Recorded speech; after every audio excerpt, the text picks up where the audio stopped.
کاش چې ته زما سره دغه کلمه خالی یو واری ووایې. رسول الله صلی الله علیه وسلم فرمایل وای چې کله یو مسلمان دا کلمه صرف یو واری ووایي فرشتي چې دا کلمه واوري نو دوی زیات حیران سي او وایي چې دې انسان لپاره موږ څومره اجر ولیکو.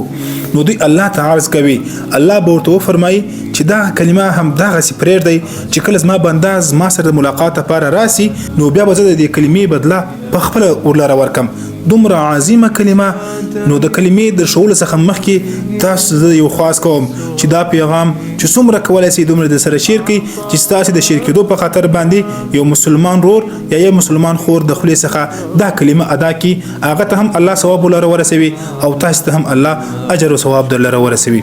هغه کلمه دا چې دا یا رب لك الحمد كما ينبغي لجلال وجهك وعظيم سلطانك. او رسول الله صلی الله علیه وسلم فرمایلی دی الله دې تر تازه کی هغه انسان الله دې آباد کی هغه انسان چې هغه ما یو حدیث واوري لکه څنګه چې اوریدلې وي دغه سي مخ ته ورسوي الله دې هغه انسان تر تازه کی. نو په دې دعا کې هم شامل سي دا حدیث ضرور تر خپل ملګرو پورې ورسوي.